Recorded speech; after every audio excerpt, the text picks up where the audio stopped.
Hello friends, नमस्कार। स्वागत है आपका सेवियर्स एजुकेशन यूट्यूब चैनल पर। Today we are going to discuss about vocabulary. Vocab की एक श्रृंखला चलाई जा रही है जिसमें आज अपन चर्चा करेंगे पार्ट 3 के बारे में, और इसके दो पार्ट ऑलरेडी डिस्कस कर चुके हैं। उम्मीद करता हूँ आपने देखे होंगे, नहीं देखे तो इसी चैनल की प्लेलिस्ट में जाके देख सकते हैं। और अगर आप चैनल पे नए हैं तो चैनल को सब्सक्राइब कर दीजिएगा, बेल आइकन को प्रेस कर दीजिएगा ताकि लेटेस्ट वीडियो नोटिफिकेशन आपको मिलते रहें। जैसा कि आज दिखाई दे रहा है आपको ऊपर, होमोनिम्स पार्ट 3। होमोनिम्स का मतलब क्या होता है? होमो का मतलब होता है समान, होमोनिम्स मतलब कि एक ही स्पेलिंग के अलग अलग अर्थ, यानी स्पेलिंग सेम है लेकिन शब्दों के अर्थ अलग अलग है। उस बारे में अपन चर्चाएं कर रहे हैं, क्योंकि स्वतंत्र रूप से शब्द का एक अर्थ निकालना मुश्किल होता है। वो किस कॉन्टेक्स्ट में यूज हुआ है उसी के आधार पे हम एग्जैक्ट अर्थ जो है वो समझ पाते हैं।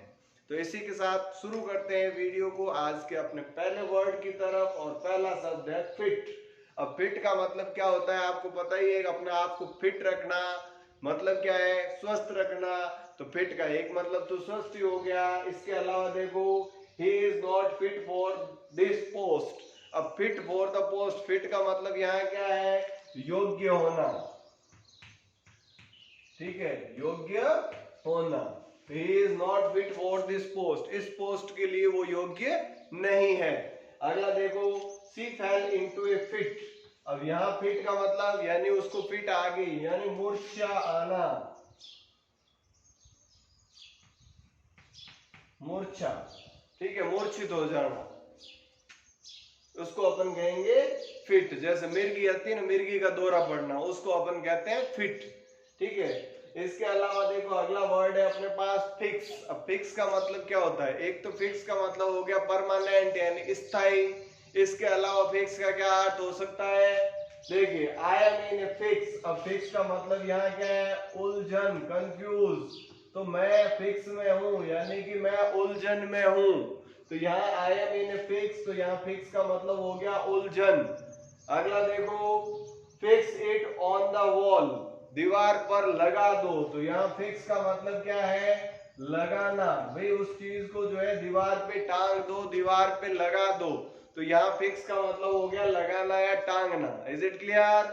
नेक्स्ट देखो, थर्ड वर्ड है आज का अपना फाइन। अब फाइन का मतलब क्या होता है आप सबको पता है।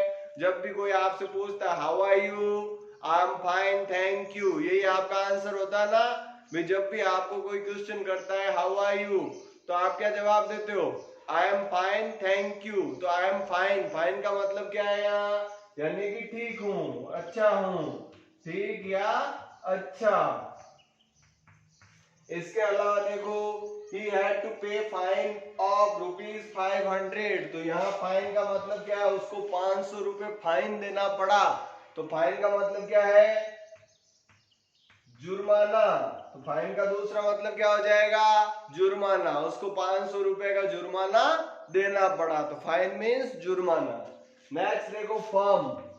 FIRM, firm. फर्म का मतलब क्या होता है? देखो, he is firm on his resolution. तो यहाँ फर्म का मतलब है दृढ़, किसी चीज पर दृढ़ रहना। और रिजोल्यूशन का मतलब संकल्प, यानी वो अपने संकल्प पर दृढ़ है। ठीक है, स्थिर है।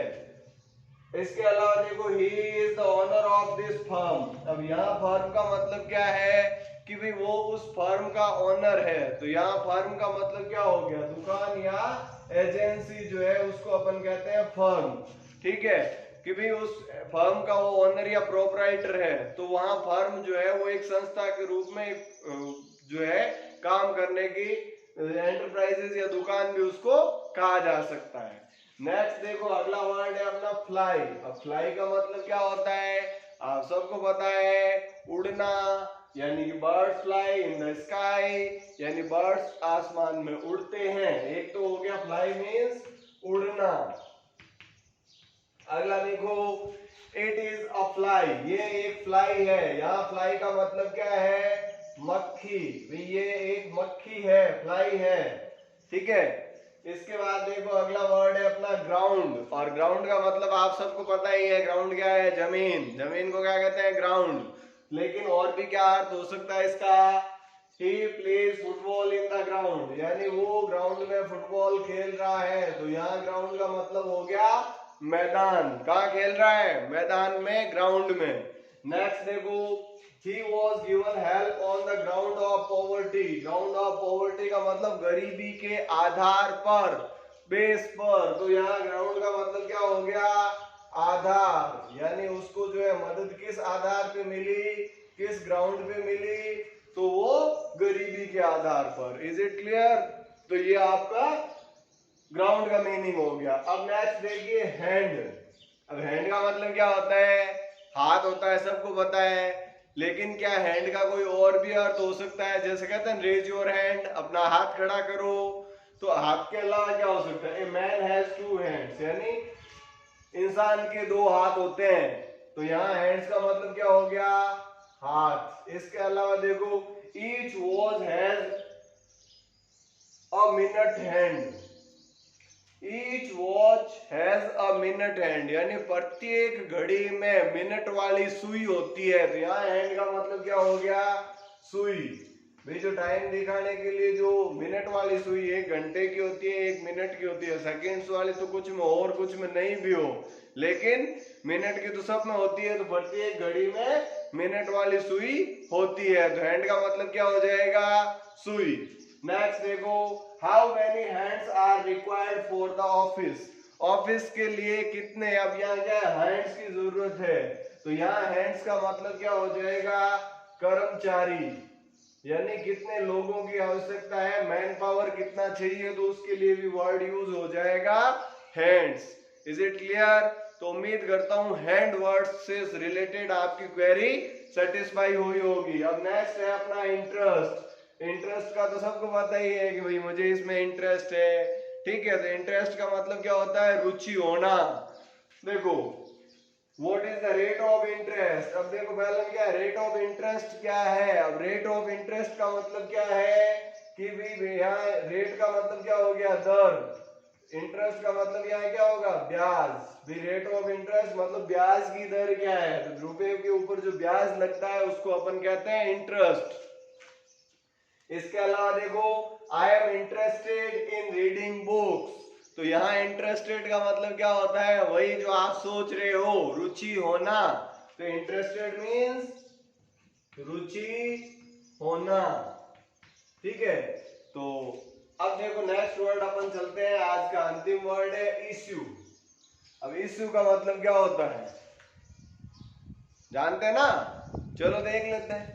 पहला देखो, he is my first issue, ये मेरा पहला इश्यू है। अब इश्यू का मतलब यहाँ क्या हो गया, संतान। यहाँ इश्यू का मतलब क्या है, संतान, ये मेरी पहली संतान है। तो यहाँ इश्यू का मतलब संतान होता है। अगला देखो, it is an important issue. यहाँ इश्यू का मतलब है मामला, मसला, मैटर। ये एक बहुत ही महत्वपूर्ण इश्यू है, यानी बहुत ही महत्वपूर्ण मुद्दा है। इश्यू का मतलब मामला या मुद्दा, ठीक है।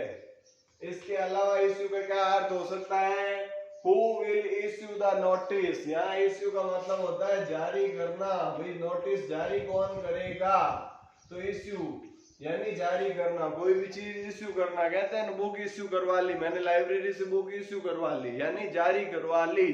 टीसी इश्यू करवा ली, यानी जारी करवा ली। तो इश्यू का मतलब संतान भी होता है, इश्यू का मतलब मुद्दा या मामला भी होता है, और इश्यू का मतलब जारी करवाना भी होता है। तो एक ही स्पेलिंग के अलग अलग अर्थ होते हैं। इस प्रकार से आज अपन इस वीडियो में इन 9 वर्ड्स के बारे में समझने का प्रयास किया। उम्मीद करता हूं आपको ये वीडियो अच्छा लगा और इस प्रत्येक शब्द के बारे में जो है आपको जानकारी मिली, और ये जानकारी आपके लिए हेल्पफुल होगी। इसी आशा के साथ आज के इस वीडियो को यहीं विराम देते हैं। मिलते हैं अगले वीडियो में कुछ नए वर्ड्स के साथ। तब तक के लिए थैंक यू। जय हिंद, जय भारत।